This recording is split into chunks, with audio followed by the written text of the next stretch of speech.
Skin বা ত্বক আমাদের শরীরের সবচেয়ে বড় একটি অঙ্গ। এটি যদি যত্ন নেওয়া না যায় তাহলে আপনি অনেক অসুবিধার একটা কারণ হয়ে দাঁড়াবে। অনেক সময় আমরা স্কিন কেয়ারটাকে অত বেশি গুরুত্ব দেই না, বাট এই ত্বক যদি সুস্থ না থাকে তার মানে আপনি কিন্তু অনেকটাই ভেতর থেকে অসুস্থ। ত্বকের নানান কমপ্লিকেশন দেখতে যেরকম ভালো লাগে না, ঠিক সেরকম আপনি অসুস্থতার একটা বড় লেয়ারে যাওয়ার পরেই স্কিনের এই অসুবিধাগুলো হতে থাকে। স্কিনের যত্ন নেওয়ার জন্য আমাদেরকে যেভাবে বাইরে থেকে একটু যত্ন নিতে হবে, ঠিক সেভাবে আমাদের ভেতর থেকেও একটু যত্ন নিতে হবে। এই ভেতর থেকে যত্ন নেওয়াটাই হলো একটি পুষ্টি উপাদানগুলো ঠিক রাখা।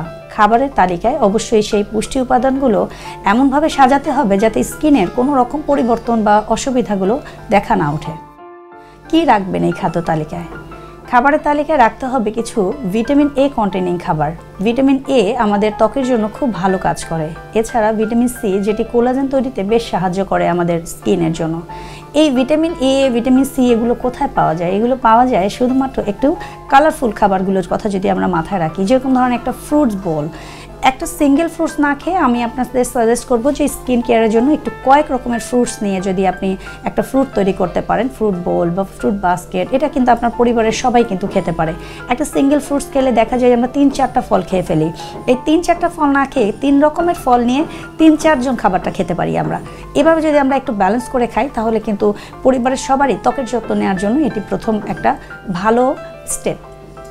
এবার আসেন যে আমরা ভিটামিন সি তো আমাদের খুবই হাতের কাছে পাওয়া যায়, যেমন আমলকি, মালটা, তারপর পেয়ারা, এখন আমরা পাওয়া যাচ্ছে। এই আমরার সিজনে কিন্তু আমরাতে প্রচুর ভিটামিন সি আছে। এই ভিটামিন সি আমাদের স্কিনটাকে খুব নারিশ করতে হেল্প করে। সবচেয়ে জরুরি বিষয় হলো স্কিনের জন্য সবচেয়ে বেশি জরুরি সেটা হলো ওয়াটার। যদি ডিহাইড্রেটেড স্কিন থাকে তাহলে আপনার অন্যান্য কমপ্লিকেশন কিন্তু কোনোভাবেই কারেকশন হবে না। সবার আগে আপনাকে পানিটা ঠিক রাখতে হবে। পর্যাপ্ত পরিমাণে যারা পানি খায় তাদের স্কিন সবসময় থাকে উজ্জ্বল, সবসময় থাকে নারিশড, এবং যে আপনি পুষ্টি উপাদান গ্রহণ করছেন সেটিও বডিতে প্রপার ওয়েতে কাজ করার জন্য পানিটাই কিন্তু সবার আগে জরুরি। এছাড়া খাবারের তালিকায় কিছু ভিটামিন ই কন্টেনিং খাবারও রাখতে হবে। সেক্ষেত্রে আপনি খাদ্য তালিকায় রাখতে পারেন নাটস। যেমন আপনি সকালে একটু ভেজানো নাটস খেতে পারেন, সেটা যদি কাঠবাদাম হয় আরও ভালো।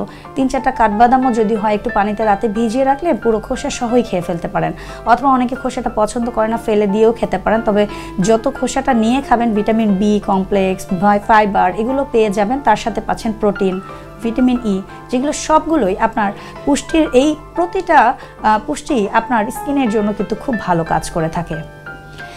সকালে কি খাবেন বা বিকেলে খাবেন, কি খাবেন সেটা বড় কথা নয়। বড় কথা হলো আপনার খাদ্য তালিকায় সারাদিনে একটা ব্যালেন্স নিউট্রিশন আছে কিনা। আমরা দেখা যায় বাঙালি মানুষ 3 বেলা খাবার খাই। শুধু 3 বেলা না খাবার খেয়ে ওই একটা খাবারকে যদি 2 বারে ভাগ করে খান তাহলে প্রপার ওয়েতে আপনি নিউট্রিশনটা পাবেন। পুরো খাবারের সাথে ধরুন সকালেই আপনি একটা ফল না খেয়ে ওই ফলটা আপনি একটা মধ্য সকালে খান, লাইক 11:30 12টায়, ওরকম একটা খাবার সিঙ্গারা না খেয়ে আপনি একটা ফ্রুটস খেতে পারেন। এই ট্রান্সফ্যাটগুলো আমাদের শরীরে এবং ত্বকের জন্য সবসময় আনহেলদি। ব্রাইট স্কিনটাকেও নষ্ট করে, অ্যাকনি তৈরি করে, আমাদের স্কিনের যে কোষগুলো আছে সেগুলোর জন্য কোনো ভালো কাজই করে না।